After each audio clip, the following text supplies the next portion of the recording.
Meaning is not something we casually possess. It is the force that decides whether a human being continues to stand or quietly collapses. Before comfort, before success, before even hope, there's a harsher question. Why continue at all? Most people avoid it. They distract, consume, postpone. But the question does not disappear. It waits. It demands an answer. Long before the language of modern self-help diluted human suffering, Viktor Frankl confronted this question at its most brutal edge. In a time when the world reduced human beings to numbers, when dignity was stripped and survival itself became uncertain, he saw something others refused to see. Man is not merely driven by pleasure or power.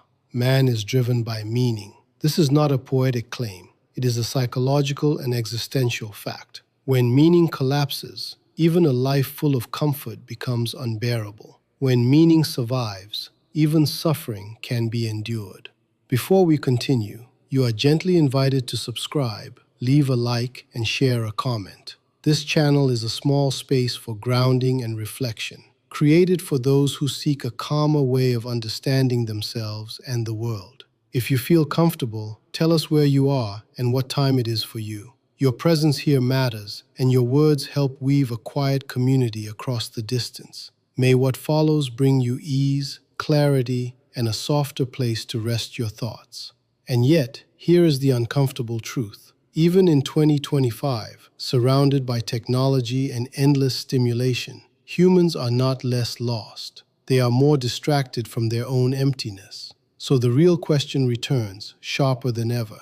If life is already asking something from you, what exactly are you answering with the way you live? This is where we begin. Chapter 1. The Door into Meaning. Meaning is not a luxury of life. It is the condition that makes life bearable. Before modern psychology reduced human behavior to pleasure and power, Viktor Frankl had already seen something more brutal and more honest. When the world still believed that humans were driven mainly by desire or dominance, he exposed a deeper engine. He saw that beneath survival, beneath comfort, beneath ambition, there is a single force that refuses to die: the will to meaning. This is not an abstract theory. It is a confrontation. Why do you wake up when nothing waits for you? Why do you continue when joy has disappeared? Strip away distraction, and the question becomes violent. Not what you want, but why you continue at all. The first claim is absolute. Human beings do not primarily seek happiness. They seek justification for their existence. Happiness is a side effect. Meaning is the cause. To understand this, one must dismantle a common illusion. People assume that a good life is a comfortable life. They chase ease, pleasure, validation. They believe that satisfaction will stabilize them. But satisfaction without meaning collapses into emptiness. The moment comfort becomes the goal, life becomes shallow. And shallow life cannot sustain the weight of existence. Frankl observed that when meaning disappears, even abundance becomes unbearable. A person can have security, success, and still feel hollow. This is not a contradiction. It is evidence. The human psyche is not structured to endure emptiness. It demands direction. It demands purpose. Without it, the mind begins to decay from within. The second claim cuts deeper. The deepest human desire is not to feel good. It is to feel that one's life matters. This desire is often misunderstood. It is not about grand achievements or recognition. It is not about being admired. It is about coherence, a sense that one's existence is not random, not wasted, not meaningless. When this sense is absent, anxiety emerges, not surface anxiety, but existential anxiety, a silent pressure that asks, what is the point of you? Modern individuals attempt to escape this question. They drown it in stimulation, productivity, and noise. But escape is temporary. The question returns. It always returns. Because meaning is not optional, it is structural. Here lies the third claim. When meaning is lost, life does not simply become sad, it becomes unbearable. People often confuse sadness with emptiness. Sadness still contains meaning. It still connects to something valued. But emptiness is different. It is the absence of value itself.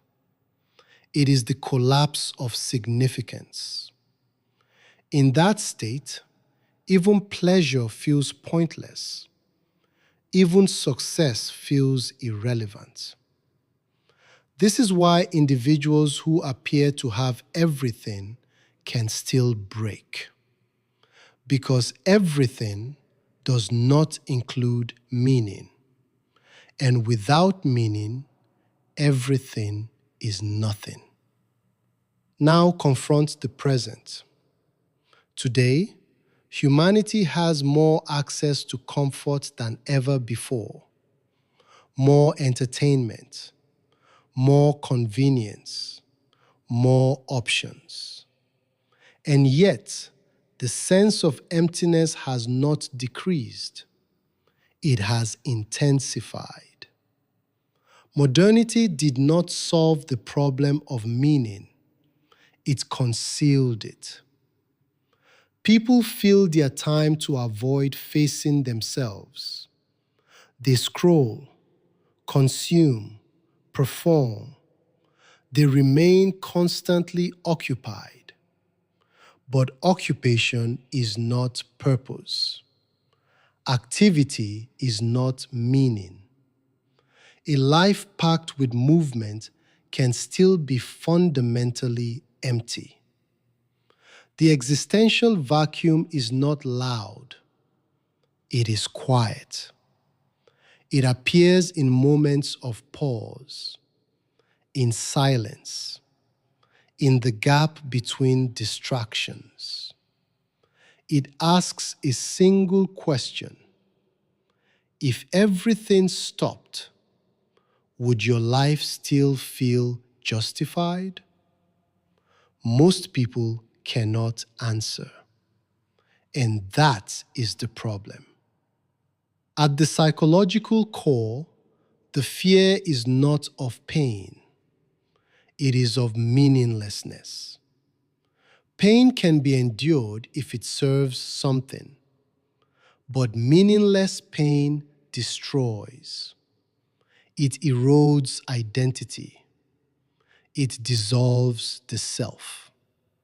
Frankl's insight forces a brutal realization. Humans can survive extreme suffering if they see a reason, but they collapse quickly when they see none.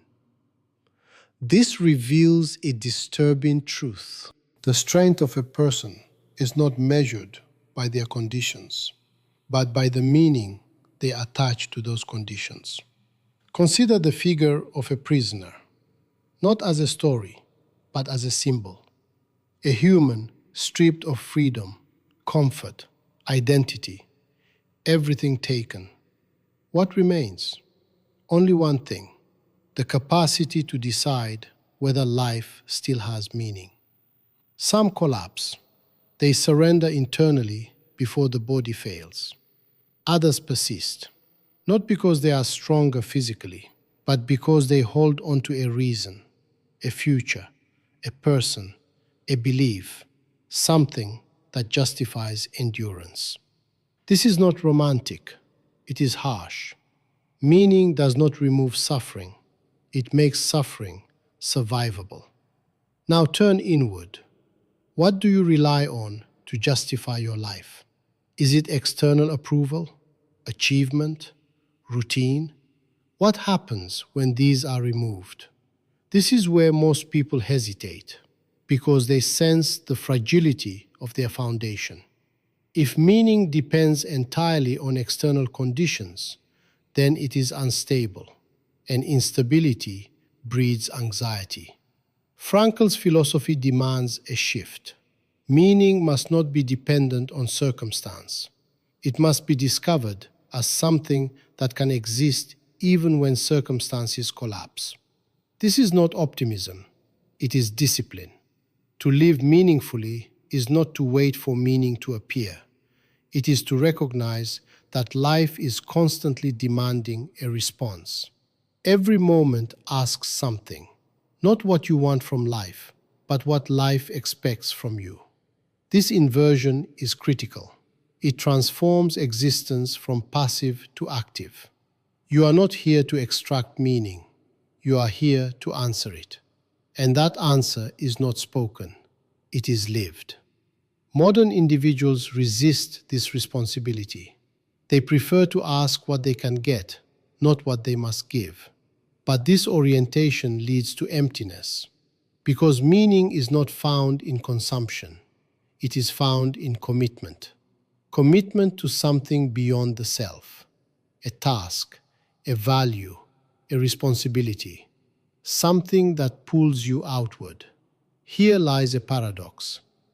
The more a person focuses on themselves, the more lost they become. The more they transcend themselves, the more they find stability.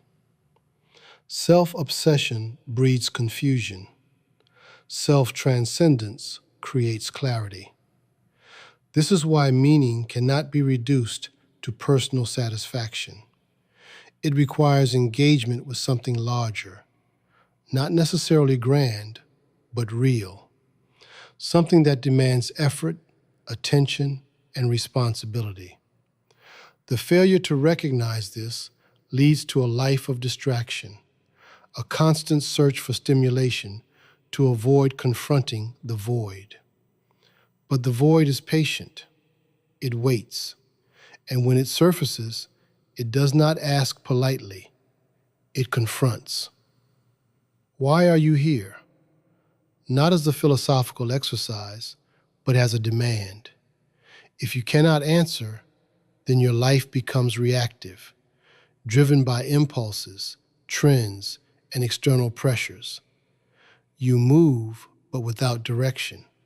You act, but without grounding. This is the crisis of modern existence. Not lack of resources, but lack of meaning. Frankl's insight does not comfort, it exposes. It reveals that meaning is not guaranteed. It must be found, chosen, enacted, and it cannot be delegated. No system, no ideology, no authority can provide it fully. They can suggest, guide, influence, but the final responsibility is individual. You must decide what justifies your existence. And this decision is not once, it is continuous. Every action either reinforces meaning or erodes it. Every choice is a response to life's question. Avoiding the question does not eliminate it. It only delays the confrontation. And eventually, the confrontation becomes unavoidable. In the end, the will to meaning is not a theory about life. It is the structure of life itself. It is what keeps a person moving when motivation fails. It is what gives weight to suffering and direction to action. Without it, existence fragments. With it, even chaos can be endured. And at the moment you realize that your life is not asking for comfort, but for meaning, you lose the illusion of escape and face the only question that has ever mattered. Chapter 2: The Space Where Freedom Refuses to Die. Human beings are not fully determined by circumstance. That belief is an illusion of weakness. Before neuroscience mapped behavior into patterns, and before society reduced identity to conditions and trauma, Viktor Frankl had already identified a fracture point inside the human experience. When the world insisted that environment shapes everything, he saw a gap. Small, invisible, but absolute. A space where no external force can fully penetrate. Between what happens to you and how you respond, there is a distance. And inside that distance, your freedom lives. This is the first blow against determinism. People believe they are products of their past, their wounds, their circumstances. They say they had no choice. They say life forced them.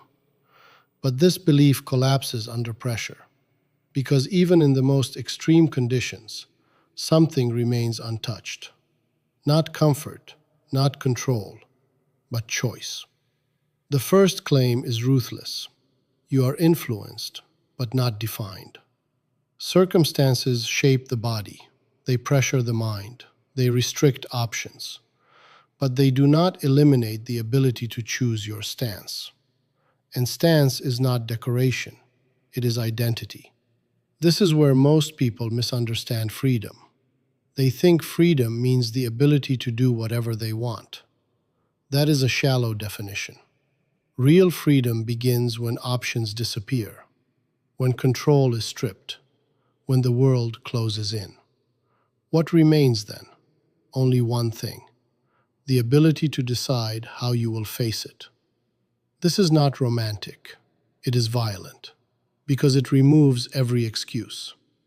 If there is always a space to choose, then every reaction becomes a responsibility. The second claim cuts deeper. External forces can dominate your body, but they cannot fully dominate your attitude. This is not theory. It was observed in the most brutal conditions imaginable. Individuals placed in environments designed to break them, starved, humiliated, reduced to survival. And yet, even there, differences emerged. Some became cruel, some became indifferent, some remained human.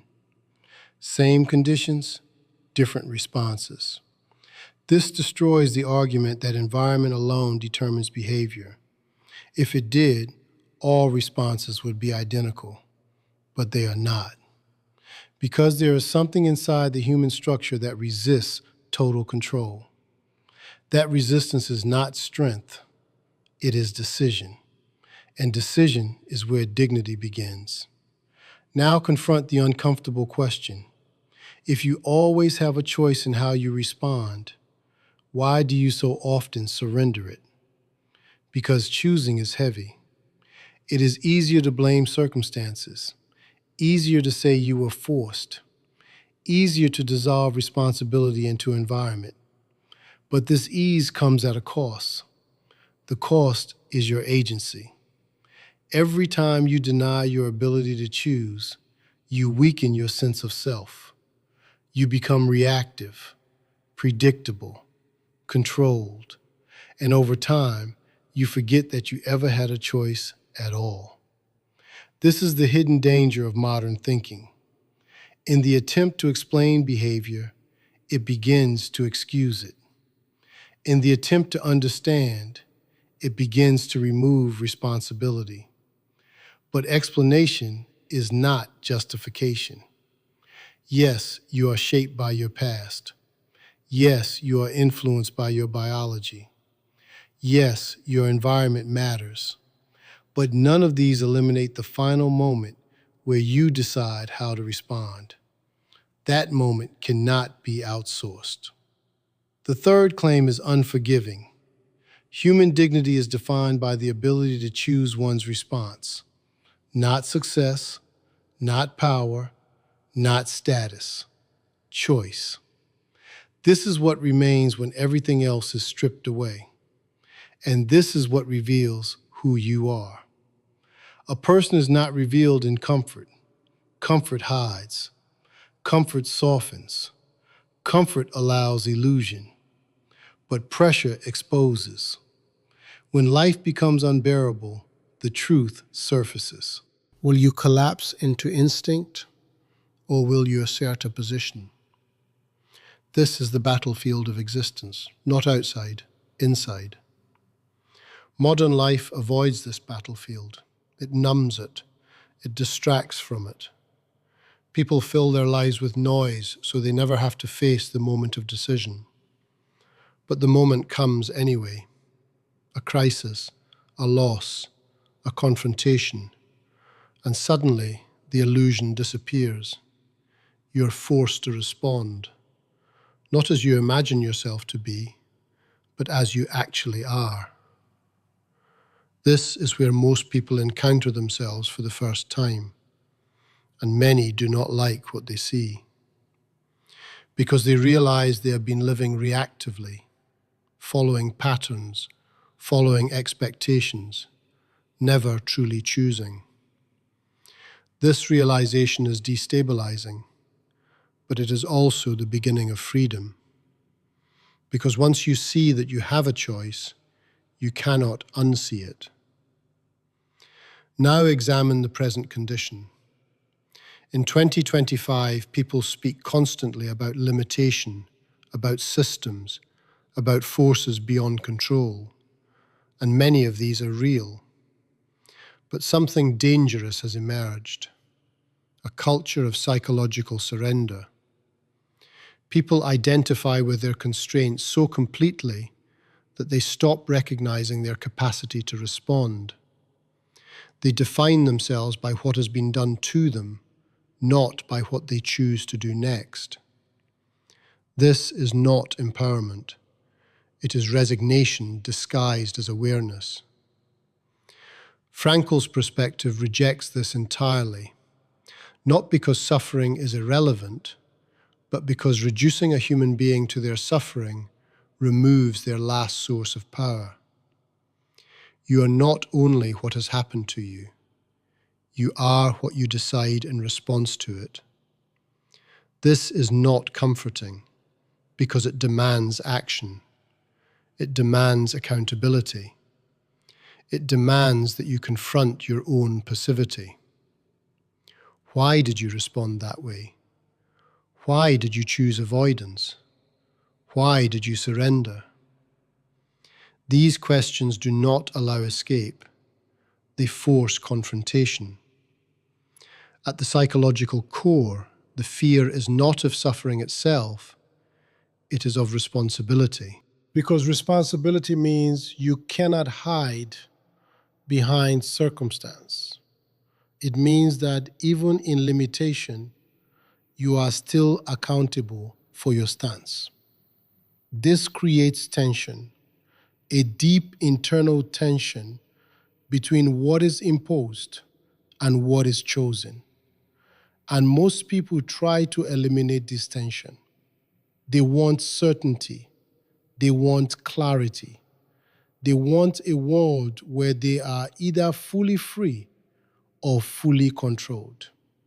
But reality refuses this simplicity. You are both constrained and free. And it is precisely this contradiction that defines your existence. To deny constraint is naive. To deny freedom is dangerous. Because if you deny freedom, you eliminate the possibility of dignity.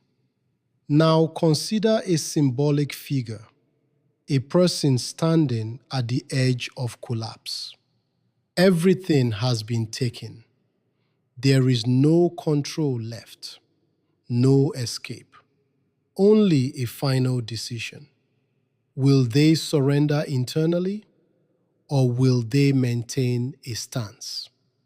This figure represents the human condition at its most exposed?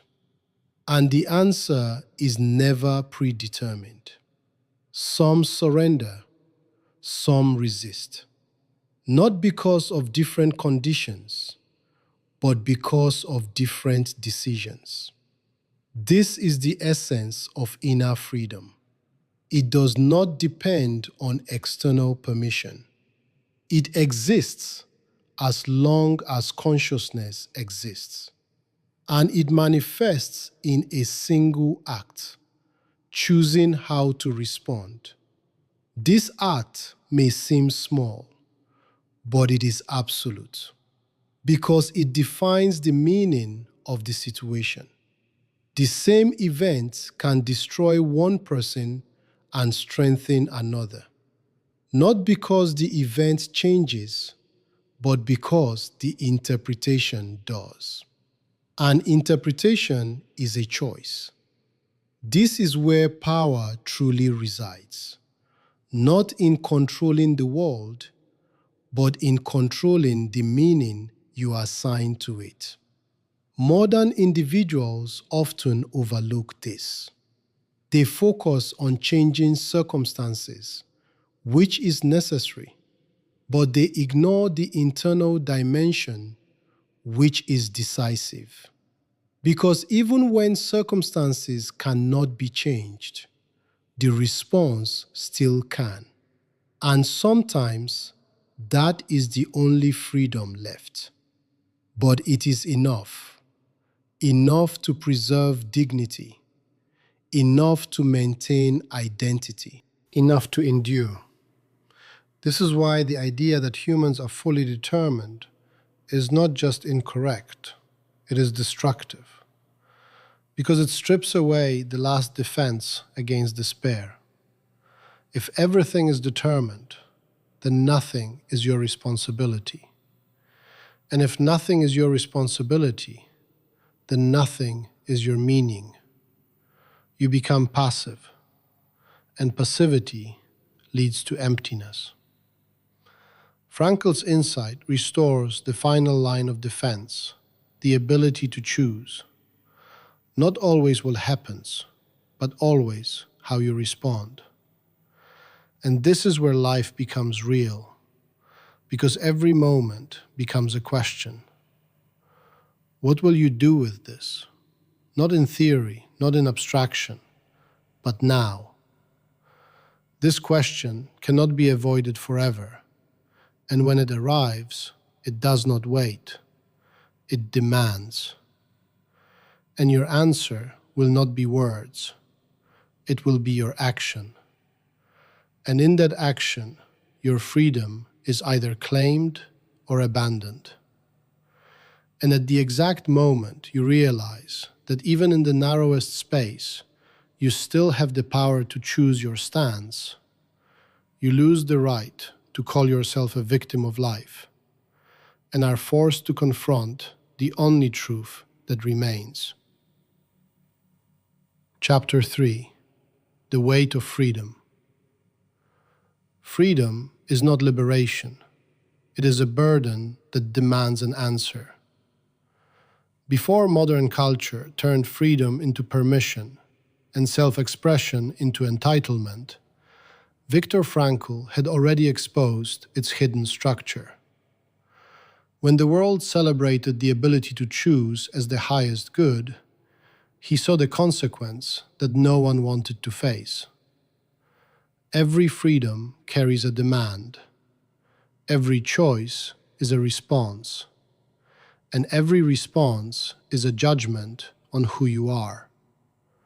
Freedom is not the absence of constraint. It is the presence of responsibility.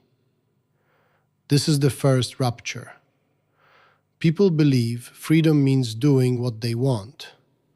They equate it with comfort, preference, desire. But this version of freedom is hollow, because it avoids the central question. Not what you can do, but what you should do. And the moment that question appears, freedom becomes heavy. The first claim is unavoidable. Freedom without responsibility collapses into chaos. When individuals act only on impulse, they do not become free. They become fragmented, pulled in multiple directions, controlled by desire, fear, and external pressure. What appears as freedom is actually slavery to internal drives. Responsibility is what gives freedom structure. It transforms random choice into meaningful action. Without it, choice is empty. This is where most people resist, because responsibility limits. It forces evaluation. It demands that not all actions are equal, that some choices are higher, more difficult, more necessary. And that realization removes comfort. The second claim cuts deeper. Every human life is a continuous answer to a question that life is asking. This reverses the common perspective. People ask what they want from life. They seek happiness, success, fulfillment. But Frankl shifts the axis. Life is not waiting to satisfy you. It is confronting you. Every situation is a question. Every challenge is a demand.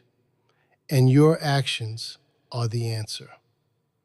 This means that meaning is not something you find like an object. It is something you fulfill through response, through responsibility. This destroys passivity.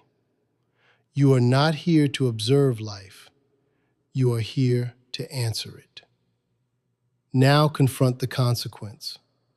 If every moment is a question, then every avoidance is also an answer. Silence is an answer. Withdrawal is an answer. Excuses are answers.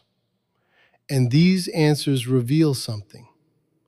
Not what you say you value, but what you actually live. This is where responsibility becomes unbearable, because it removes illusion. You can no longer hide behind intention. Only action remains. The third claim is sharp. To live meaningfully is to live as if every choice matters. Not some choices, not only the big ones, every choice. Because each decision contributes to the shape of your existence. There is no neutral action. There is no empty moment. Everything either builds meaning or erodes it. This is exhausting because it requires awareness. It requires discipline. It requires that you face the weight of your own agency. And most people avoid this weight. They distract themselves. They delay decisions. They follow external scripts. They adopt ready-made identities. Anything to escape the pressure of choosing consciously. But escape does not remove responsibility. It only transfers it to society, to culture, to circumstance. And in that transfer, the individual dissolves. Modern life encourages this dissolution.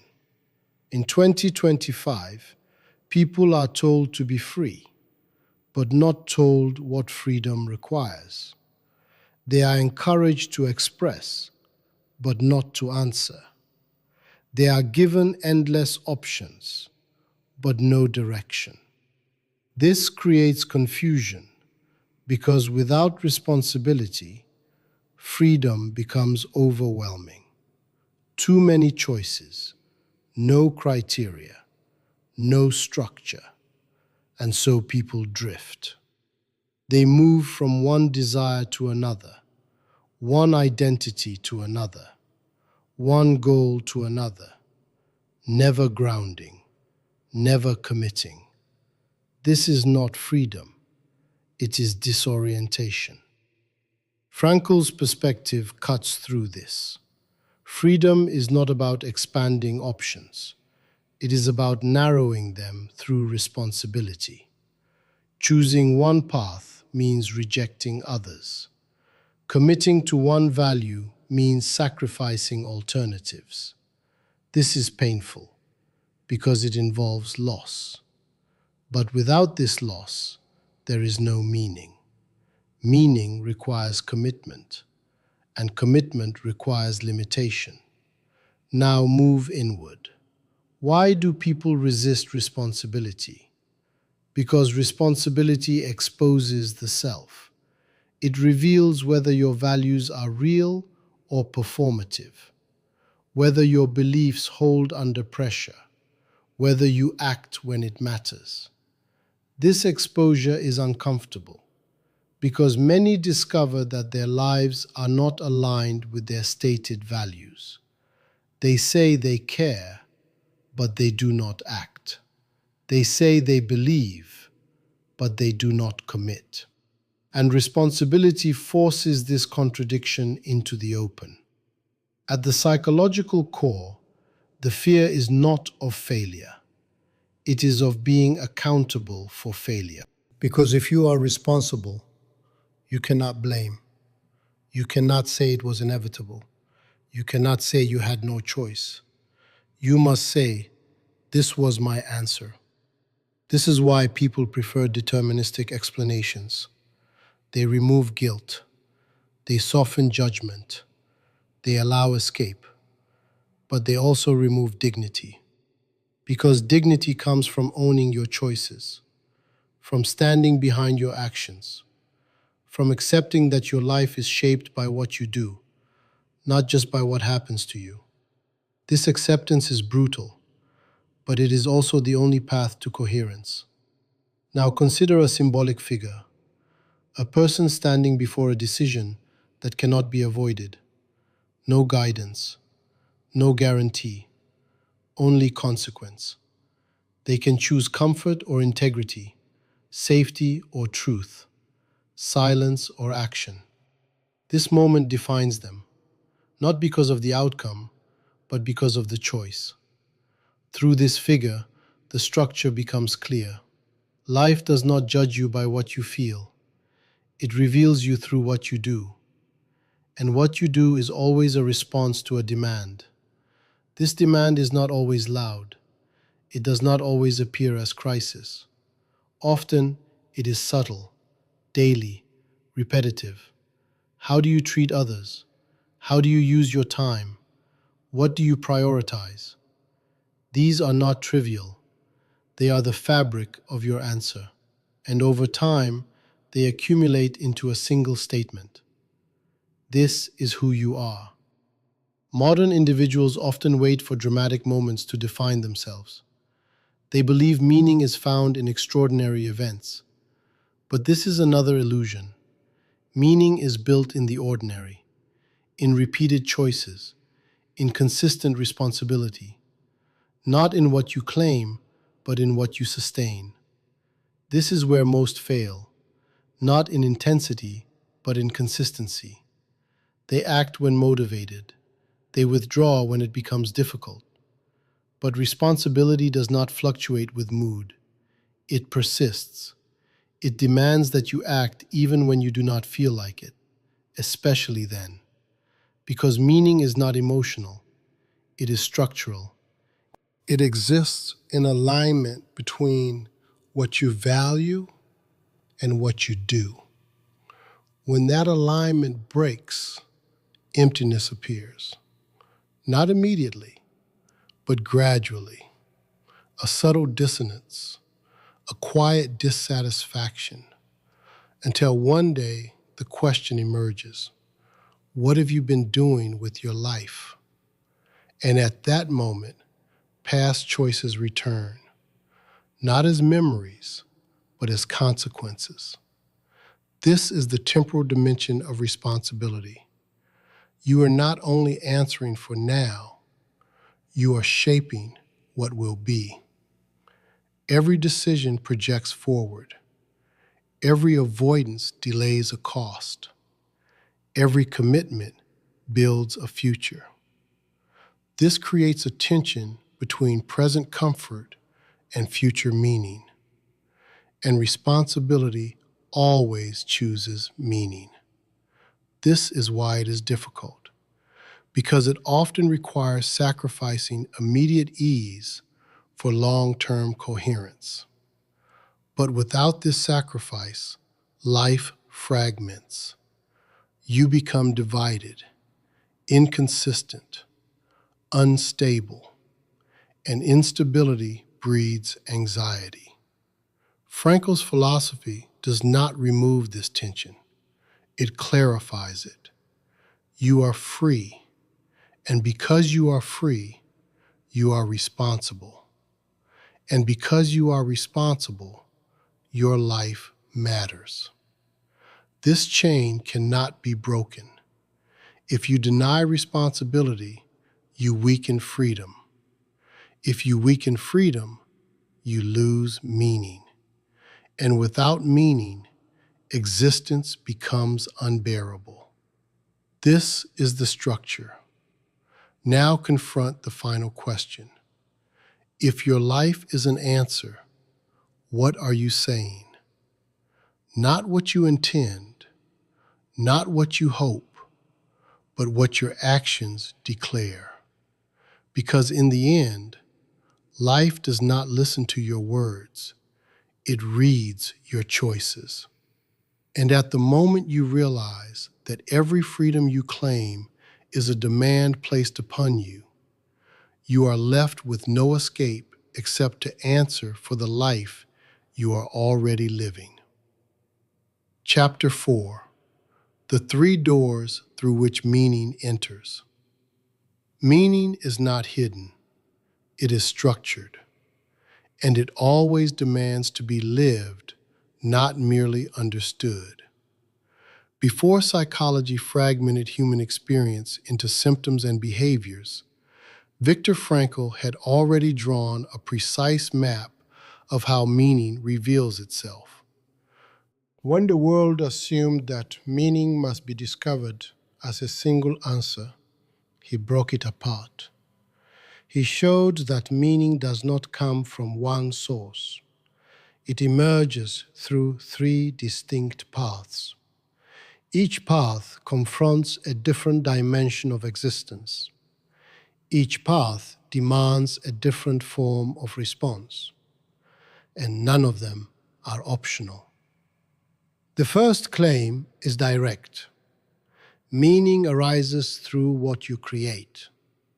This is the domain of action, of work, of contribution. It is where the individual steps into the world and leaves a mark. Not necessarily something grand, but something real. Something that did not exist before and now does because of you. This is often misunderstood. People think creation must be extraordinary, that it must gain recognition, produce success, generate admiration. But this is distortion. Creation is not about scale. It is about responsibility toward a task. When you commit to something and bring it into existence with intention, you participate in meaning. The act itself matters. A person building, writing, helping, solving, shaping. These are not just activities. They are answers. They declare that existence is not passive, that you are not here only to consume, but to contribute. Now confront the distortion. Many reduce work to obligation, to survival, to routine. They disconnect it from meaning. They say they are just doing what they have to do.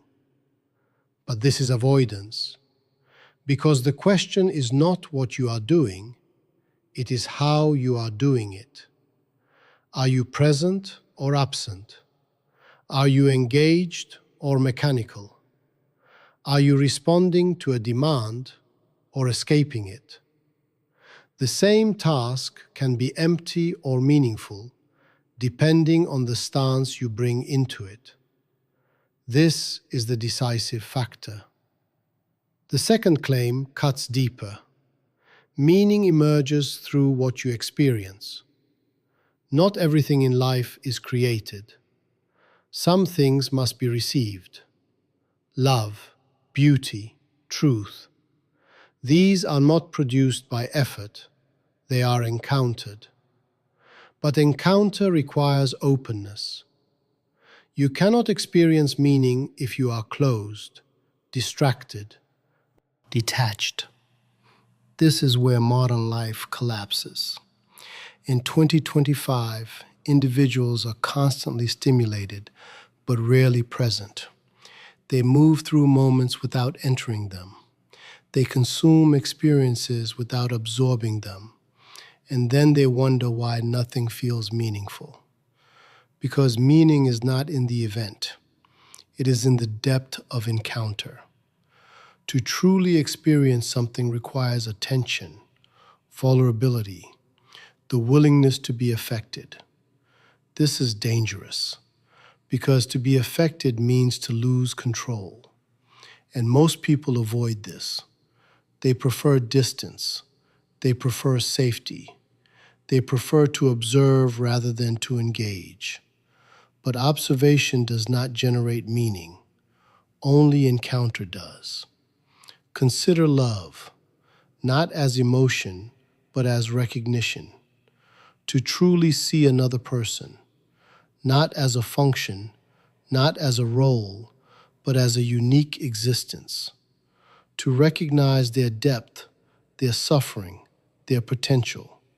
This act is not passive. It transforms both sides. Through this, meaning appears. But it demands something, presence, and presence cannot be simulated. The third claim is the most severe. When you cannot change your situation, meaning still exists in how you face it. This is where most people break, because it removes the last escape. If you can act, you create meaning. If you can experience, you receive meaning. But what happens when both are blocked? When you cannot change the situation? When you cannot escape? When suffering becomes unavoidable? Here, the final path opens. Attitude. This is the hardest form of meaning, because it does not remove pain. It transforms your relationship to it. And this transformation is internal. No one can do it for you. This is where human dignity is tested at its highest level. Not when life is flexible, but when it is fixed. Not when you can choose your circumstances, but when you cannot. In that moment, only one question remains. How will you face this? Not with denial, not with illusion, but with clarity. Will you collapse into bitterness? Will you surrender to despair? Or will you hold a position that affirms your existence despite the pain? This is not easy. It is brutal, because it demands that you find meaning where there is no relief. But this is precisely why it is powerful, because it proves that meaning is not dependent on conditions. It exists even when everything else is taken. Now confront the structure. 3 paths: creation, experience, attitude. Each one corresponds to a different dimension of life. What you do, what you receive, how you endure. Together, they form a complete system. If one path closes, another remains. And if all seem closed, the final path still stands. This destroys the belief that life can become completely meaningless. It cannot. Only your response can make it so. Modern individuals often rely on only one path. They seek meaning in work and ignore experience, or they seek it in pleasure and avoid responsibility, or they collapse when suffering arrives because they have never developed the capacity to face it. This imbalance creates fragility because when one path fails, they have no alternative. Frankl's framework eliminates this fragility. It distributes meaning across multiple dimensions. It ensures that even in loss, something remains. But this requires awareness. You must recognize which path is available in each moment, and you must choose to engage it. This is where responsibility returns. Meaning is available, but not automatic. You must respond to it. Now move inward. Why do people fail to access these paths? Because each one demands something uncomfortable.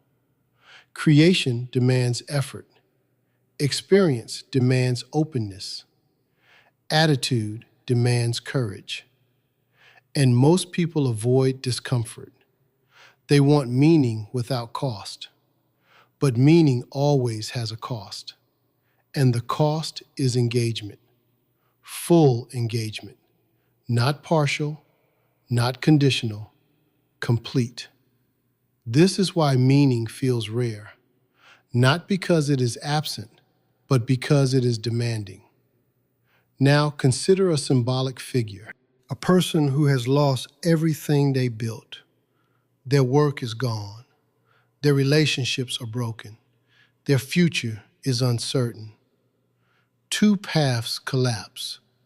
No creation, no experience, only suffering remains. This is where the final path becomes visible. How will they face it?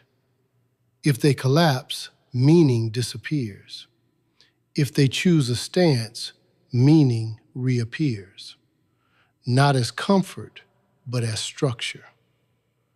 Through this figure, the truth becomes clear. Meaning is not fragile. It shifts. It adapts. It remains available as long as the individual remains capable of response. This is the core. Meaning is not something you wait for. It is something you answer. Through action, through encounter, through endurance. Modern life attempts to simplify this, to reduce meaning to happiness, to pleasure, to success.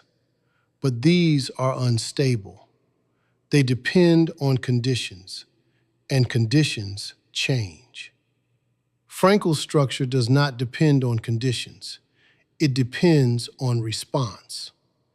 And response is always within reach, even when everything else is not. This is why meaning cannot be taken from you completely, only abandoned. Now face the final question. When life presents you with a situation, which path will you choose? Will you create? Will you receive? Or will you endure with dignity? Because one of them is always open, and your refusal to engage is not the absence of meaning. It is the rejection of it. And at the moment you realize that meaning has never been missing, but only waiting for your response through what you do, what you accept, and how you endure, you are left with no place to hide from the responsibility of living it. Chapter 5. The transformation of suffering into meaning. Suffering is not noble, but it becomes decisive the moment you can no longer escape it. Before the modern world turned pain into something to eliminate at all costs, Viktor Frankl had already drawn a brutal distinction. When society believed that a good life must be a painless life, he exposed the flaw. Pain is not always avoidable. And when it is not, the question changes completely. Not how to remove suffering, but how to confront it. This is where meaning becomes most dangerous. The first claim is uncompromising. Suffering has no inherent value. It only gains value through the way you respond to it. This destroys a common illusion. Many try to romanticize pain. They turn suffering into something sacred, something automatically meaningful. But this is false. Pain by itself is empty. It can degrade. It can destroy. It can reduce a person to nothing. Suffering does not elevate you. Your response does. This is the line that cannot be crossed. If you believe suffering itself is meaningful, you stop questioning it. You stop confronting it. You surrender to it. But if you see suffering as neutral, then everything depends on what you do next. And that is where responsibility returns. The second claim cuts deeper. The real question is not whether you suffer, but how you carry that suffering. Pain is inevitable. Loss, failure, illness, isolation. These are not exceptions. They are structural elements of existence. Anyone who believes they can avoid them entirely is living in denial. But what separates individuals is not the presence of pain. It is the posture they take toward it. Do they collapse into it? Do they become defined by it? Or do they confront it as something that demands a response? This confrontation is internal, invisible, silent, and it determines everything. Now confront the uncomfortable truth. Most people do not suffer only from pain itself. They suffer from their resistance to it. They reject it. They fight it blindly. They refuse to accept its presence. And in doing so, they multiply its impact. Because pain that is resisted becomes heavier. But this does not mean acceptance is passive. This is where misunderstanding appears. Acceptance is not surrender. It is recognition. Recognition that this moment cannot be changed. And therefore, the only domain left is your response. This is the pivot point. From here, suffering can either break you or be transformed. The third claim is severe. There are moments when growth is only possible because escape is no longer an option. As long as you can run, you will run. As long as you can avoid, you will avoid. But when all exits close, something else emerges. Confrontation. You are forced to face yourself without distraction. No escape into comfort. No escape into illusion. Only the raw question. What will you do with this pain? This is where many collapse. Because without escape, the weight becomes visible. But this is also where transformation becomes possible. Because now, the response is no longer optional. It is necessary. Now examine the present condition. In 2025, suffering is treated as a malfunction, something to fix immediately, something to suppress, medicate, distract from. This approach has limits, because not all suffering can be removed. And when it cannot, people are left unprepared. They have learned how to avoid pain, but not how to face it. And so when it arrives, they break. Not because they are weak, but because they were never taught how to respond. Frankl's perspective fills this gap. It does not promise relief. It demands strength. Not physical strength, but existential strength. The ability to stand in front of suffering and not collapse into meaninglessness. This is not about endurance alone. It is about interpretation. What does this pain mean? Not in a cosmic sense, but in your response. Will this experience reduce you or will it refine you? This is not predetermined. It is chosen. Now move inward. Why is suffering so destabilizing? Because it strips away illusion. It removes control. It exposes vulnerability. And most importantly, it forces you to confront the limits of your power. This confrontation is terrifying because it reveals that you are not in control of everything, that life can impose conditions you did not choose. That fairness is not guaranteed. This realization creates a fracture between what you want and what is, and suffering exists in that gap. Most people try to close the gap by denial. They pretend things are different. They distract themselves.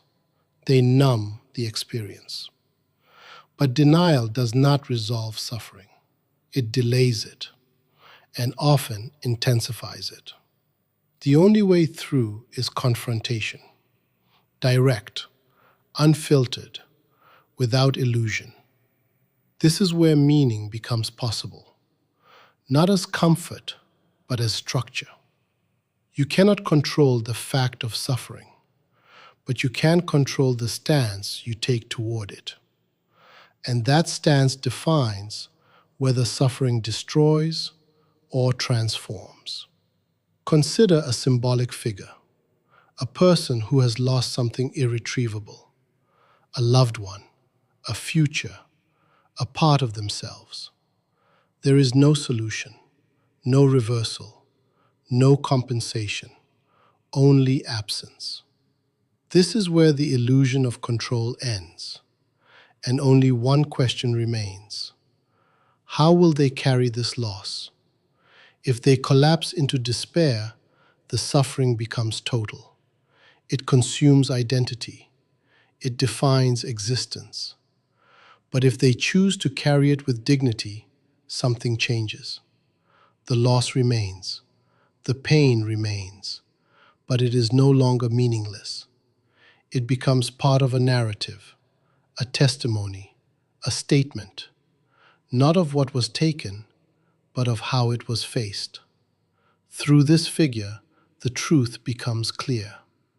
Suffering does not ask to be eliminated. It asks to be answered. And the answer is not given in words. It is given in how you continue. This continuation is not denial. It is defiance, not against reality, but against meaninglessness. Now confront the deeper layer. There is a form of strength that only appears in suffering, not in comfort, not in success, but in confrontation with limits. This strength is not visible externally. It does not seek recognition. It is internal, quiet, but absolute. It is the decision to not allow pain to define the entirety of your existence. This is where human dignity reaches its highest point. Not when life is easy, but when life is unbearable, and yet you still choose your stance. Modern individuals rarely access this dimension because they are conditioned to avoid suffering at all costs. But avoidance weakens the capacity to confront, and without confrontation, meaning collapses under pressure. Frankl does not glorify suffering. He places it in its proper position, as a condition that, when unavoidable, becomes a test of your ability to respond, to interpret, to endure, and through that endurance, to create meaning where none was given. This is the paradox. Meaning is strongest where life is weakest. It emerges not in abundance, but in limitation. not in control, but in surrender to reality and assertion of stance. Now face the final question. When suffering enters your life, what will you do? Not what you wish, not what you hope, but what you actually choose. Will you resist until you break? Will you deny until you collapse? Or will you confront, accept, and transform? Because in the end, suffering does not determine your life. Your response to it does.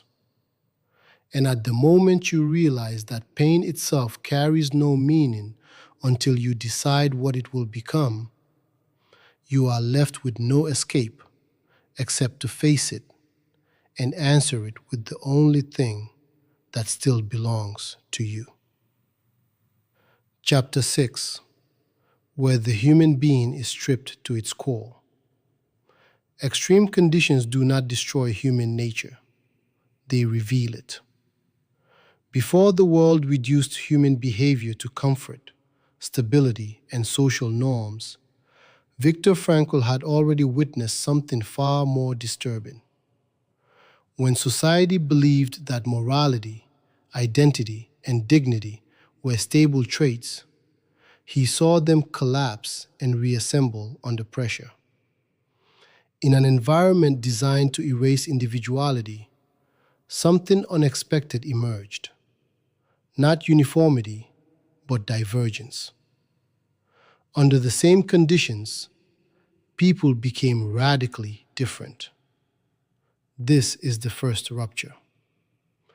We assume that in extreme suffering, all humans react the same, that survival instinct dominates, that morality disappears. But this assumption fails, because even when everything is taken, something remains. Choice. The first claim is brutal. In extreme conditions, human beings become more visible, not less. Comfort hides character. Stability conceals weakness. Routine masks emptiness.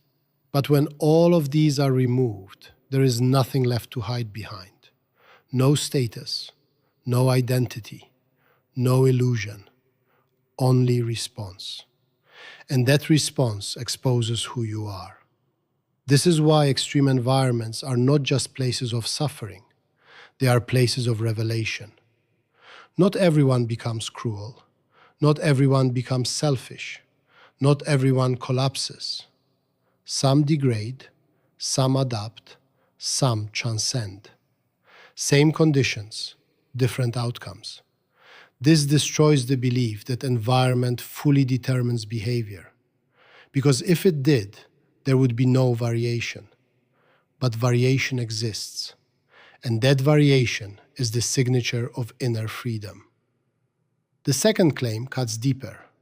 Physical strength does not guarantee psychological survival. This contradicts instinct. We assume the strongest bodies endure the longest, that resilience is physical, that survival is a matter of endurance. But this is incomplete, because endurance without meaning collapses. A strong body can carry weight, but it cannot carry emptiness. And emptiness is heavier than suffering. Frankl observed something unsettling. Those who had a reason to live often survived longer internally, even when physically weak. Those who lost meaning deteriorated rapidly, even if their bodies remained capable. This reveals a hierarchy. The body matters, but meaning matters more. Because meaning organizes the will. It directs energy. It sustains effort. Without it, the organism begins to shut down. Not instantly, but inevitably. Now confront the uncomfortable question. What sustains you when everything external is removed? Not your achievements, not your possessions, not your roles. When all of these disappear, what remains? If the answer is nothing, then your foundation is fragile, and fragility becomes visible under pressure. This is why extreme conditions are not anomalies, they are tests. They reveal the structure of your existence. The third claim is sharp. The presence of a reason to live determines the preservation of one's humanity, not survival alone, humanity. Because survival without humanity is not victory. It is continuation without meaning. This distinction is critical. Some individuals survive by abandoning all values. They become indifferent. They become cruel. They reduce others to objects. They preserve the body but lose the self. Others refuse this. They hold on to something, a belief, a memory, a responsibility, a future, something that prevents total collapse. This holding is not easy. It is not comfortable. It is often irrational from a survival perspective, but it preserves something deeper, dignity. This is where the human being is defined, not by how long they live, but by how they live under pressure. Now examine the present condition. In 2025, most individuals never experience extreme deprivation. They live in relative comfort, relative stability, relative safety. And yet, something is missing, clarity. Because without pressure, the self remains untested. People assume they know who they are, but they have never been forced to prove it. They rely on ideals they have never had to defend, values they have never had to choose under constraint. This creates a fragile identity, one that collapses when challenged. Frankl's observations cut through this illusion. You do not know who you are until you are stripped, until you are forced to choose without support, until comfort disappears. Only then does the truth emerge. Now move inward.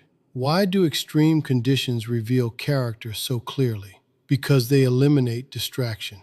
They remove complexity. They reduce life to essentials: hunger, pain, fear, and response. In this reduction, the noise disappears, and what remains is pure decision. This is where most people encounter themselves for the first time.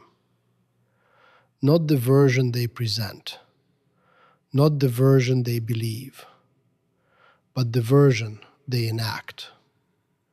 This encounter is often shocking because it reveals contradictions, weakness, cowardice, or strength, clarity, integrity. But regardless of what is revealed, it is real. And once seen, it cannot be unseen. This is why people fear extreme situations, not only because of suffering, but because of exposure. They fear what they might discover about themselves. Now consider a symbolic figure, a person placed in a condition where every comfort is removed.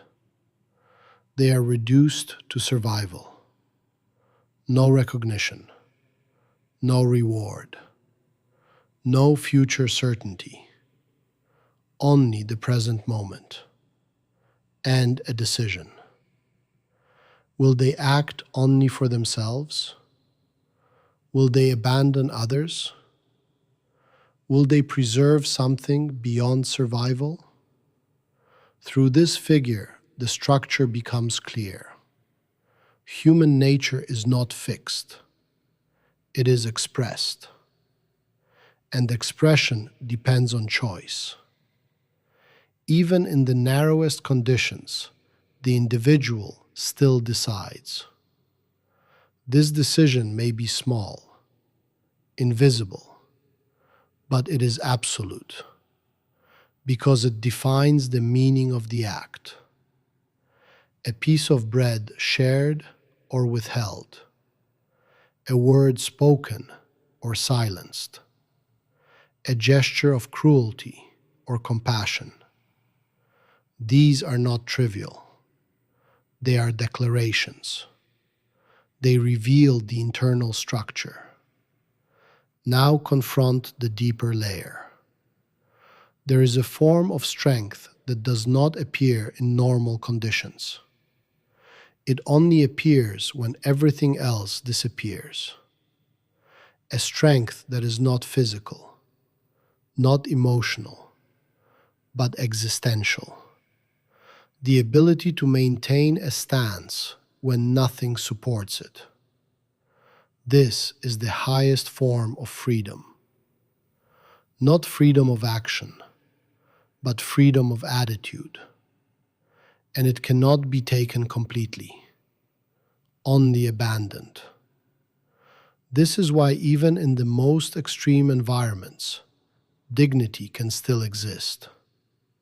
Not everywhere, not always, but as a possibility. And that possibility changes everything. Because it means that no situation can fully erase the human capacity for meaning. Only the individual can surrender it. Modern individuals rarely understand this because they associate dignity with conditions, with status, with recognition. But dignity is internal. It is a decision, and it becomes most visible when everything external is gone. This is the paradox. The worst conditions reveal the highest potential, not because suffering is good, but because it removes illusion and forces clarity. Now face the final question. If everything were taken from you, what would remain? Not what you hope, not what you imagine, but what you would actually choose. Because in the end, the measure of a human being is not what they have when life is generous, but what they preserve when life has stripped everything away. And at the moment you realize that even in the most brutal conditions, the final decision still belongs to you, you are left with no refuge except the truth of what you choose to become. Chapter 7. The Silent Collapse. Behind a busy life, emptiness is not the absence of activity. It is the absence of meaning beneath constant movement. Before modern society labeled boredom as a minor inconvenience, Viktor Frankl had already identified something far more severe. When the world believed that discomfort came from lack of stimulation, he uncovered a deeper void, a condition where individuals are surrounded by options, filled with tasks, yet internally directionless. This is not laziness. This is the existential vacuum. The first claim is sharp. People do not suffer today because they lack comfort. They suffer because they do not know why they are living. This reverses the common assumption. We think suffering comes from deprivation, from lack of resources, from external hardship. But in modern conditions, many have enough. Enough comfort, enough access, enough opportunity. And still, something is wrong. Because the problem is not external. It is internal disorientation. A life can be full of activity and still be empty. A schedule can be packed and still meaningless. This is the paradox. The second claim cuts deeper. Emptiness hides itself behind distraction. It does not announce itself loudly. It does not appear as crisis at first.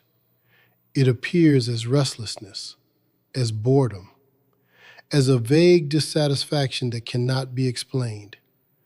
People feel it in moments of pause, when the noise stops, when the screen is off, when there is nothing to do. And suddenly, something surfaces, a question without words. What is all of this for? Most people do not stay with that question. They escape immediately. They reach for stimulation, scroll, watch, consume, fill the silence. because silence exposes, and exposure is uncomfortable. This is how emptiness survives, not by overwhelming the individual, but by being constantly avoided. The third claim is severe.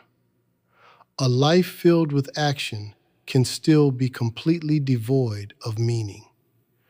This is where modern existence becomes dangerous. People confuse movement with purpose. They believe that being busy is the same as being meaningful. But busyness is often a shield, a way to avoid confronting the lack of direction. You can work all day and still not know why. You can achieve goals that do not matter. You can accumulate without purpose. And in the end, you are left with something heavy. Not failure, but irrelevance. Now confront the present. In 2025, distraction has become infinite. There is no natural stopping point, no forced silence, no moment where you must face yourself. Everything is designed to keep you engaged, but engagement is not meaning. It is occupation, and occupation can become addiction. People become dependent on constant input because without it, they feel something they cannot tolerate: emptiness. This creates a fragile psychological structure, one that collapses the moment distraction is removed. This is why many fear stillness, not because it is empty, but because it reveals emptiness. Now move inward. Why is emptiness so unbearable? Because it confronts you with the absence of direction. It removes illusion. It exposes the fact that your actions may not be connected to anything meaningful. This is not a surface discomfort. It is existential. It questions the validity of your entire existence. And most people are not prepared to face that. So they escape. But escape has a cost. Every time you avoid the question, it grows. It becomes heavier, more persistent, until eventually it cannot be ignored. This is when crisis appears, not as a sudden event, but as a realization that despite everything you have done, something is missing. This realization is destabilizing because it reveals that activity is not enough, that achievement is not enough, that pleasure is not enough. Something deeper is required: meaning. But meaning cannot be consumed. It cannot be downloaded. It cannot be passively received. It must be engaged, actively, consciously. This is where most people hesitate, because engagement requires commitment. It requires choosing a direction, and choosing a direction means rejecting others. This creates fear: fear of missing out, fear of making the wrong choice, fear of responsibility. So instead of choosing, people drift. They keep options open. They avoid commitment. They remain flexible. But this flexibility becomes instability, because without commitment, there is no structure, and without structure, there is no meaning. Now consider a symbolic figure, a person who appears successful.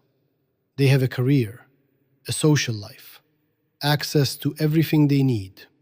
But when they are alone, something emerges: a quiet dissatisfaction, a sense that none of it matters. They try to ignore it. They add more activity, more goals, more distractions, but the feeling returns, stronger. Through this figure, the truth becomes visible. Emptiness is not solved by addition.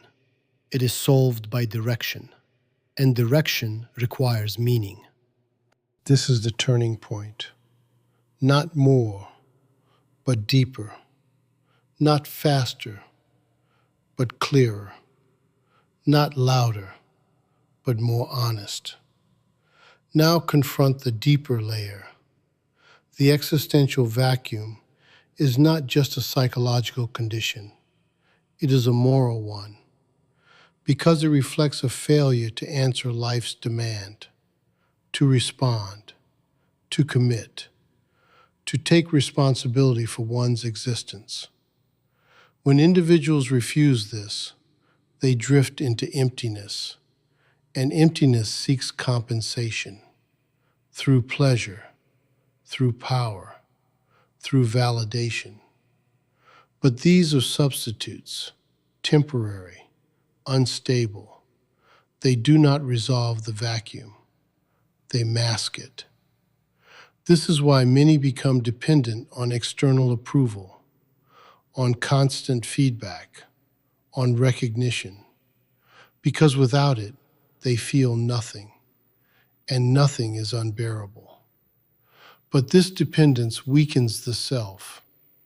It places meaning outside, in the hands of others, in systems that change, in conditions that are unstable. And when those conditions shift, the individual collapses because they have no internal structure. Frankl's insight cuts through this. Meaning must be internalized, not as a concept, but as a lived direction, something that organizes action, something that gives weight to time, something that answers the question of why. Without this, life becomes a sequence of disconnected moments, no continuity, no coherence, only movement, and movement without direction is drift. Now face the final question. If all distractions were removed, what would remain? Not your schedule, not your roles, not your habits, but your reason. Would there be one, or would there be silence?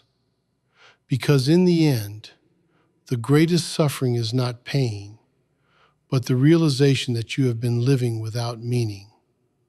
And at the moment you can no longer distract yourself from that realization, you are forced to confront the emptiness you have been avoiding and decide whether you will continue to escape or finally choose a direction that gives your existence weight. Chapter 8. The self is found only when it is transcended. The more a person obsesses over themselves, the more they disappear. Before modern culture turned self-focus into a virtue and self-care into an identity, Viktor Frankl had already exposed a contradiction that cuts deep into human existence. When the world insisted that fulfillment comes from understanding, protecting, and maximizing the self, he saw the opposite. The self is not completed by turning inward. It is completed by moving beyond itself. This is not poetic. It is structural. The first claim is direct. The self cannot become whole by focusing on itself. This destroys a central illusion of modern life. People believe that if they think enough about themselves, analyze themselves, improve themselves, they will eventually arrive at clarity. They try to fix their identity by constant reflection. They ask who they are, what they feel, what they want. But this process becomes a loop. The more they look inward, the more fragmented they become. Because the self is not an object to be solved. It is a function that emerges through direction. Without direction, it collapses into confusion. This is why excessive self-focus leads not to clarity, but to anxiety. You begin to question everything, every feeling, every thought, every decision. And instead of stabilizing, you destabilize. The second claim cuts deeper. Meaning appears when attention moves away from the self towards something beyond it. This is the principle of self-transcendence, not as a concept, but as a necessity.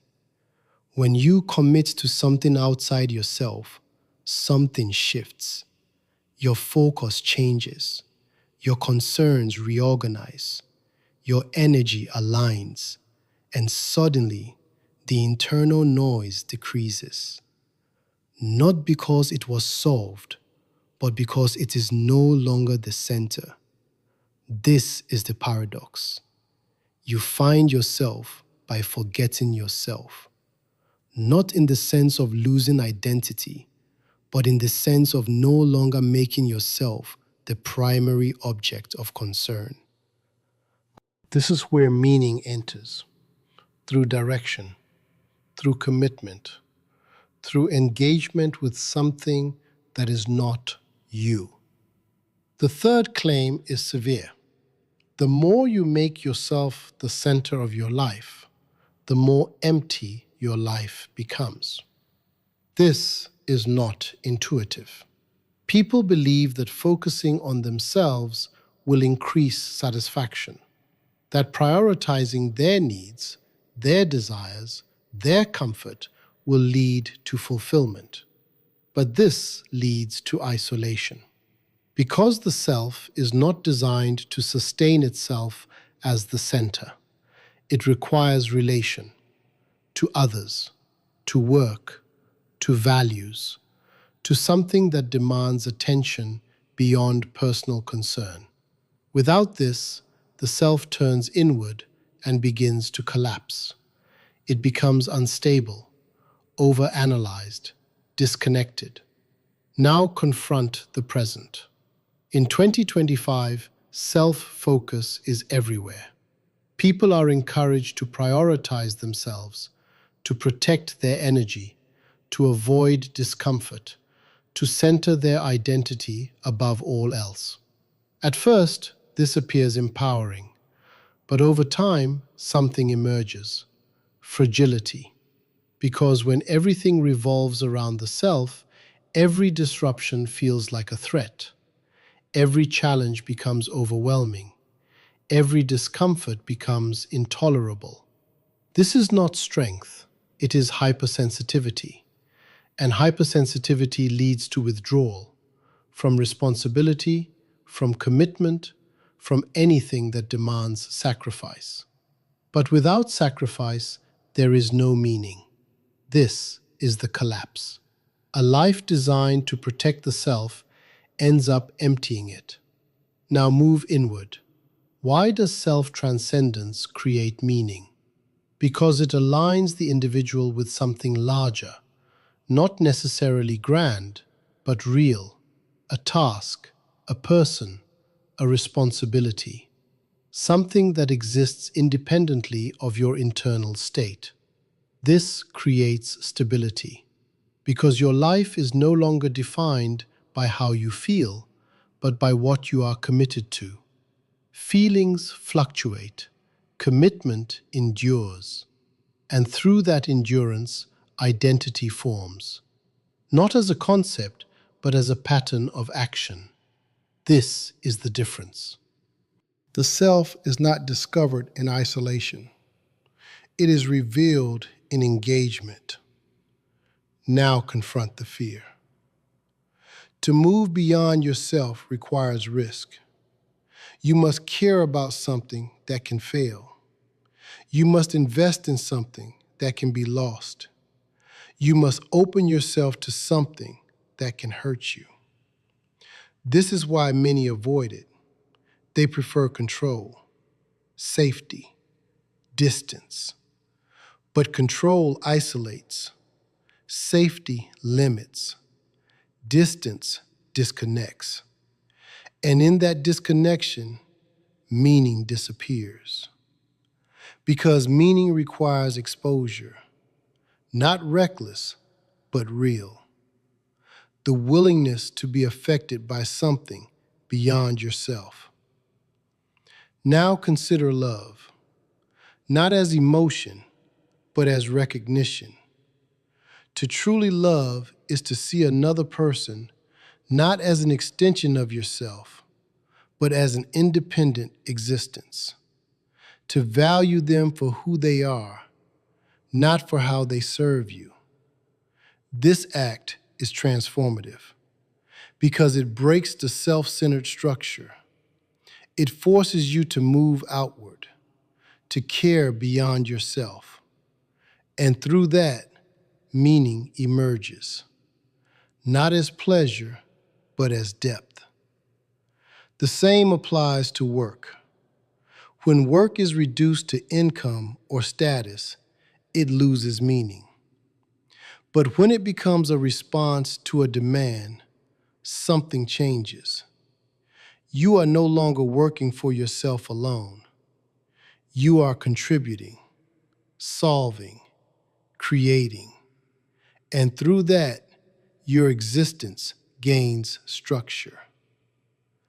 Now consider a symbolic figure, a person who is lost, constantly thinking about themselves, their problems, their feelings, their identity. They try to fix themselves through analysis, but nothing stabilizes. They become more confused, more anxious, more fragmented. Then something shifts. They commit to something outside, a responsibility, a cause, a person. And slowly, the internal noise decreases.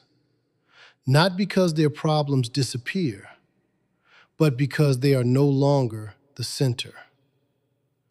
Through this figure, the truth becomes clear. The self is not healed by isolation. It is organized by direction. Now confront the deeper layer. Self-transcendence is not optional. It is built into the structure of human existence.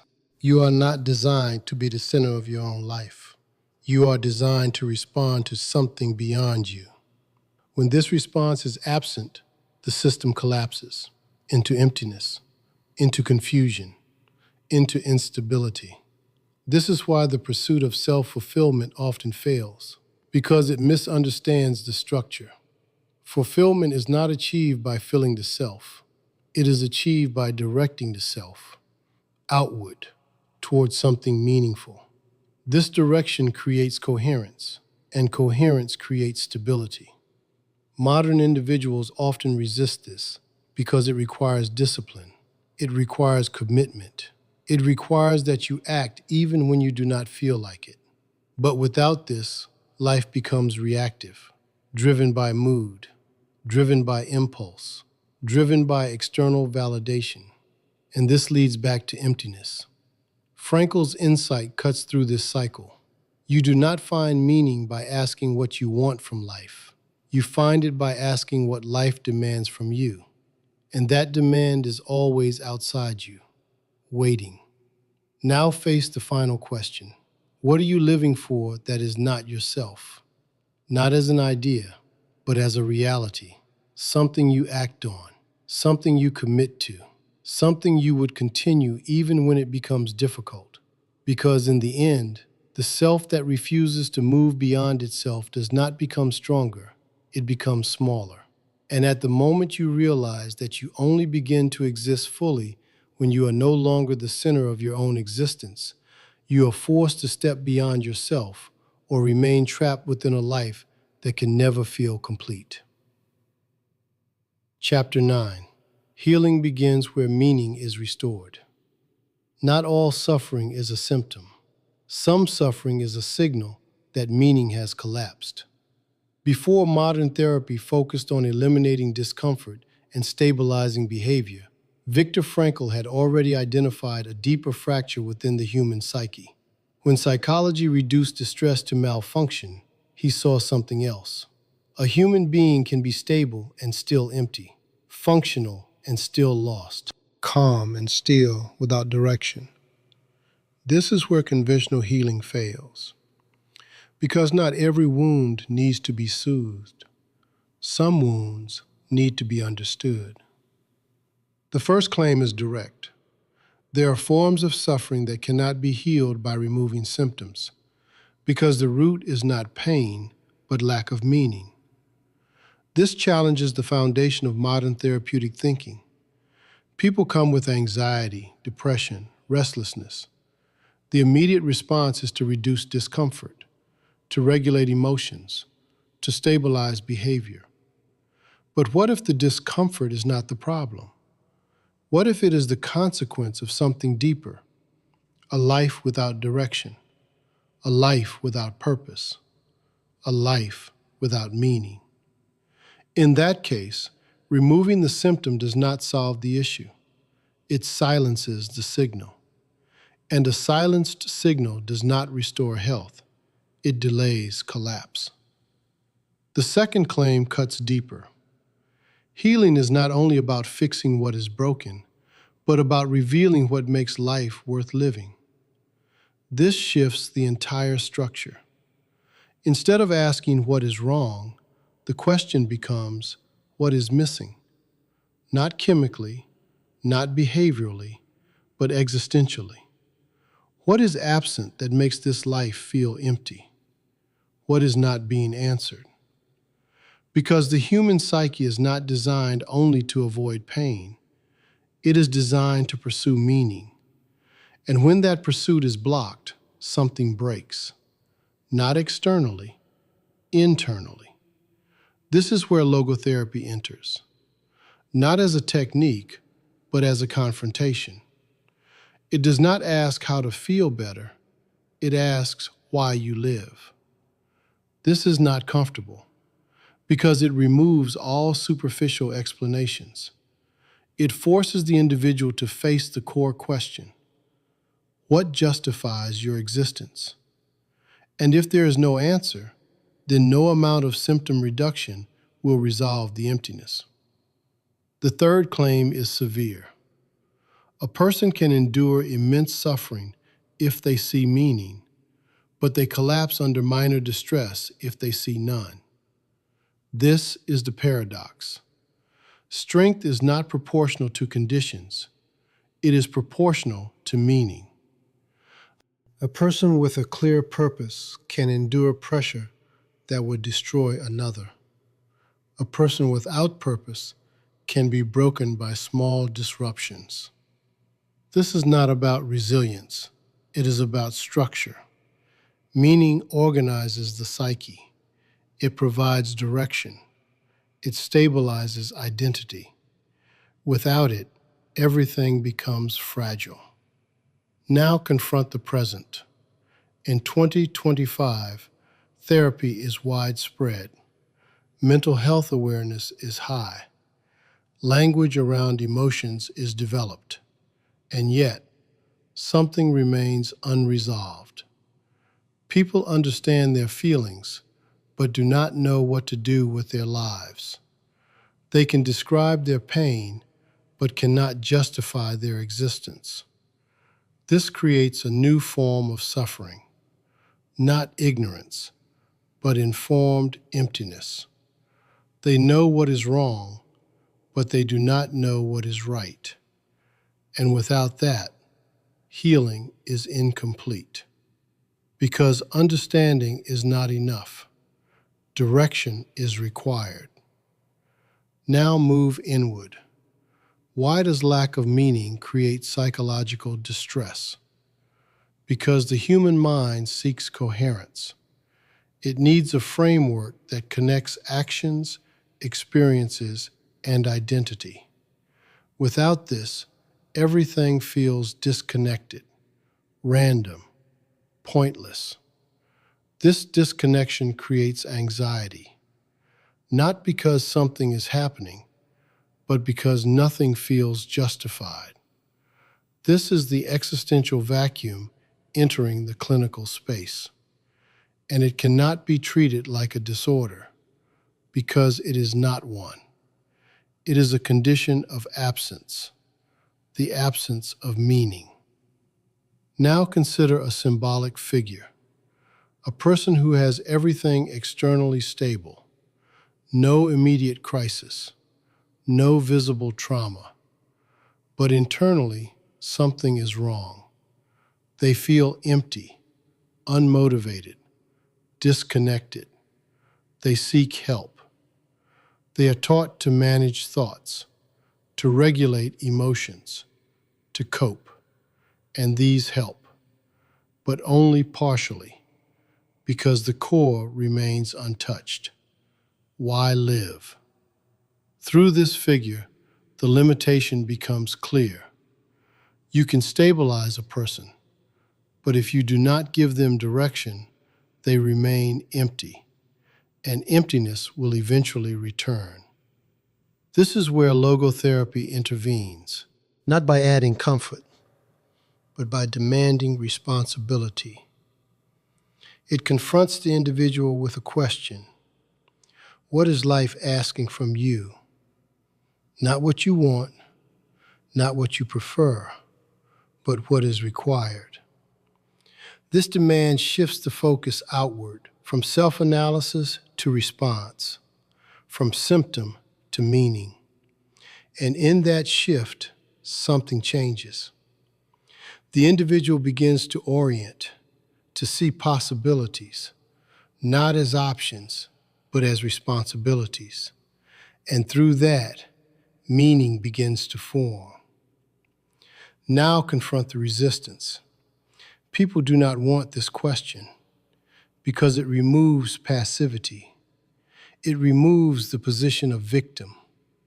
It removes the comfort of waiting and replaces it with responsibility.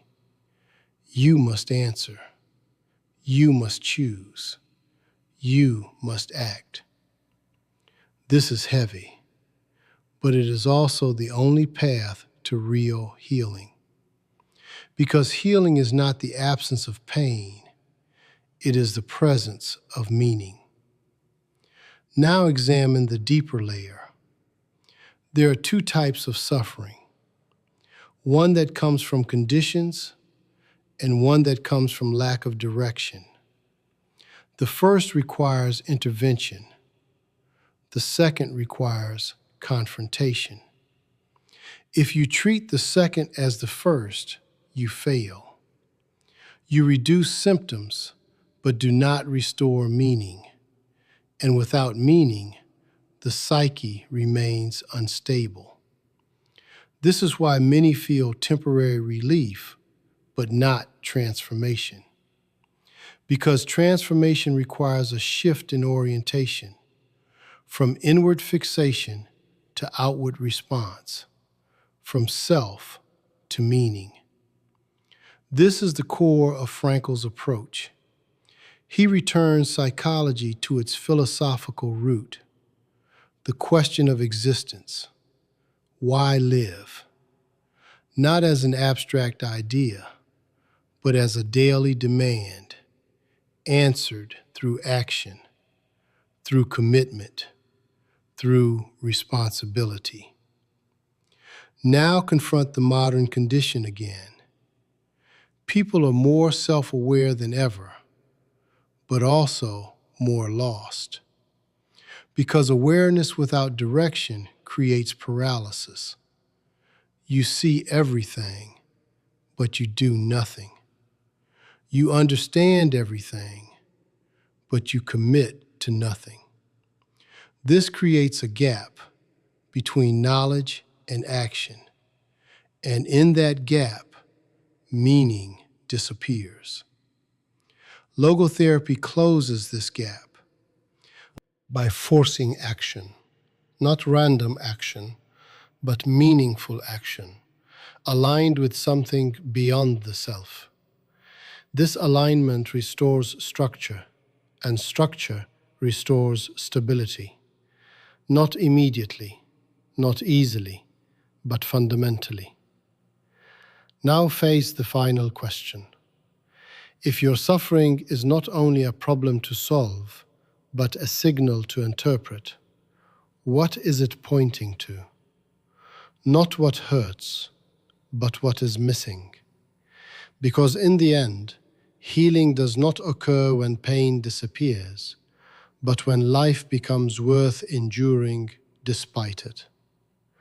And at the moment you realize that your deepest distress may not be something to eliminate, but something that is demanding a meaningful answer, you are left with no escape except to confront what your life is asking of you and decide whether you will finally respond. Chapter 10. The last line of human dignity.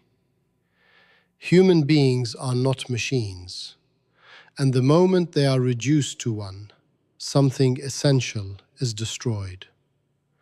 Before modern science dissected human behavior into biology, algorithms, and predictable patterns, Viktor Frankl had already drawn a line that could not be crossed.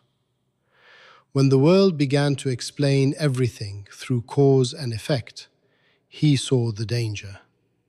Explanation was replacing meaning. Reduction was replacing dignity. And when dignity disappears, the human being becomes replaceable. The first claim is uncompromising. A human being cannot be fully explained by biology or circumstance without losing what makes them human. This is the core of reductionism. The idea that you are nothing more than your brain, nothing more than your conditioning, nothing more than your past. At first, this seems scientific, precise, objective, but it carries a hidden cost. If you are only a product, then you are not responsible. If you are not responsible, then your choices have no weight. And if your choices have no weight, then your life has no meaning. This is the collapse, because meaning depends on freedom. And freedom depends on the recognition that you are more than what determines you. The second claim cuts deeper. The spiritual dimension of the human being cannot be removed without distorting reality. This dimension is not religious in a narrow sense. It is existential. It is the capacity to choose, to take a stance, to respond to life not only as a reaction, but as a decision. When this dimension is ignored, everything becomes mechanical. Behavior becomes predictable. Identity becomes fixed. And the human being becomes an object, something to analyze, to control, to optimize, but not something to respect. Because respect requires recognition of freedom. Without freedom, there is no dignity. Now confront the consequence. If you accept that you are only a machine, then every action becomes automatic. Every decision becomes predetermined, and every responsibility disappears. This may feel relieving. No guilt, no pressure, no burden. But it also removes something critical: meaning. Because meaning exists only where there is choice. If everything is determined, then nothing matters. This is not liberation. It is emptiness disguised as logic. The third claim is severe. In a world that increasingly reduces the human being, preserving dignity becomes an act of resistance. This resistance is not external. It is internal. It is the refusal to see yourself as only a product.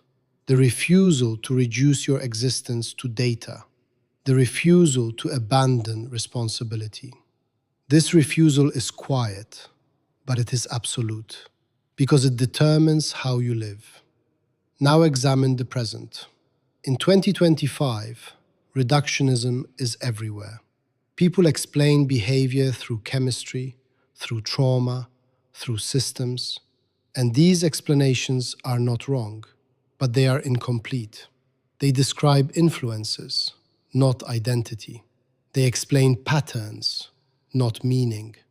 And when they are treated as total explanations, something disappears: the human dimension, the capacity to rise above condition, to choose differently, to break pattern.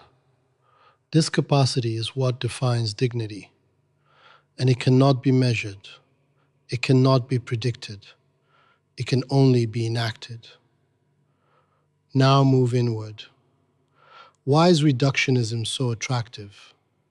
Because it simplifies, it removes complexity, it provides clear answers, it tells you why you are the way you are, and in doing so, it removes the need to change. Because if everything is determined, then nothing can be done.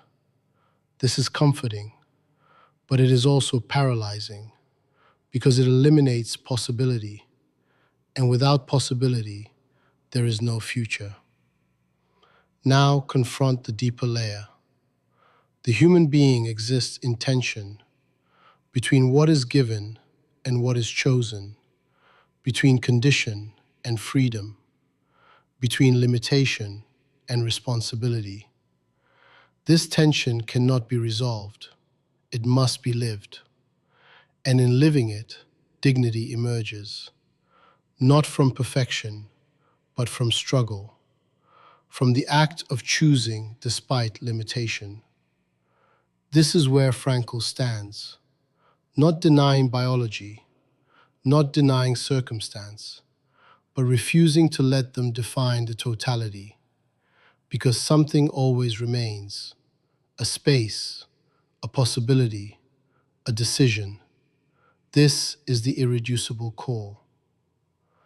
Now consider a symbolic figure, a person labeled by society, defined by diagnosis, explained by history, everything about them categorized, predicted, controlled. And yet, in a moment, they act differently. They choose against expectation, against pattern, against prediction. Through this act, something appears: freedom, and with it, dignity. This is not a rejection of science. It is a correction, a reminder that explanation does not eliminate choice, and that choice is where meaning lives. Now confront the modern crisis. As systems become more advanced, more precise, more predictive, the temptation to reduce the human being increases, to treat individuals as data, as patterns, as outputs. This creates efficiency, but it also creates distance. Because when you see a person as a system, you stop seeing them as a being. And when that happens, empathy weakens, responsibility fades, and dignity erodes. This is not theoretical.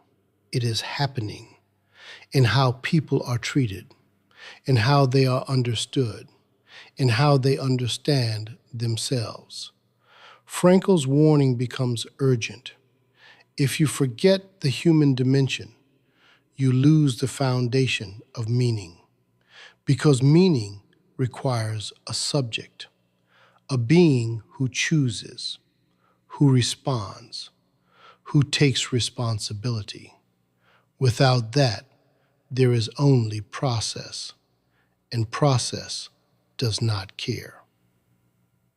Now return to the individual. You stand at the intersection, influenced by everything, defined by nothing.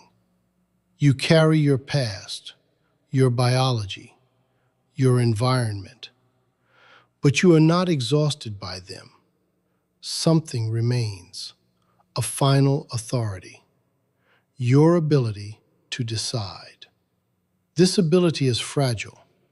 It can be ignored, denied, abandoned, but it cannot be completely removed. And as long as it exists, dignity is possible. Now face the final question. Will you reduce yourself to what explains you, or will you act from what still allows you to choose? Because in the end, The greatest danger is not that the world treats you like a machine, but that you begin to believe you are one. And at the moment you surrender that final space of freedom, where you can still choose your stance, you do not lose control of your life. You lose the very thing that makes your life human. Meaning is not given to human beings. It is demanded from them. Before the modern world fragmented life into comfort, success, and survival, Viktor Frankl had already revealed a harder truth. Human beings are not here to be satisfied. They are here to respond, not to circumstances alone, but to the question that existence continuously imposes. Across every dimension explored, one structure remains unchanged. Meaning is not found in ease. It is forged in responsibility. Not in control, but in stance. Not in avoiding suffering, but in confronting it without surrendering dignity. This dismantles the final illusion. You are not a passive observer of your life. You are its answer. Every condition you face, whether chosen or imposed, becomes a question directed at you, and your reaction is never neutral. It either affirms your existence or dissolves it into emptiness. Modern life attempts to soften this truth. It offers distraction instead of direction, explanation instead of responsibility, comfort instead of meaning. But these substitutes do not hold under pressure. When suffering arrives, when certainty collapses, when distraction fails, only one thing remains: your response. This is where the human being is defined, not by what they have, not by what they feel, but by what they choose when nothing guarantees reward. Because meaning is not something you possess, it is something you enact. And it is always tied to something beyond you, a task that demands your effort, a person that calls for your presence, a suffering that requires your stance, a reality that refuses to bend, forcing you to decide who you will be within it. This is the final synthesis. Freedom without responsibility becomes emptiness. Suffering without meaning becomes destruction. Action without direction becomes noise. And a life without response becomes unbearable. But when these are aligned, something emerges. A life that is not easy but justified. A life that is not free from pain but anchored in purpose. A life that does not escape reality but answers it. This is not comfort. This is dignity. And dignity is the last line that cannot be taken, only abandoned. Now the question returns, not as theory, not as philosophy, but as a demand that cannot be ignored. If life is asking something of you at every moment, what are you giving back? Because in the end, you will not be remembered by what you intended, but by how you responded. And at the exact moment you understand that your existence is not waiting to be fulfilled, but waiting to be answered, you are left with no refuge except the truth of how you choose to live.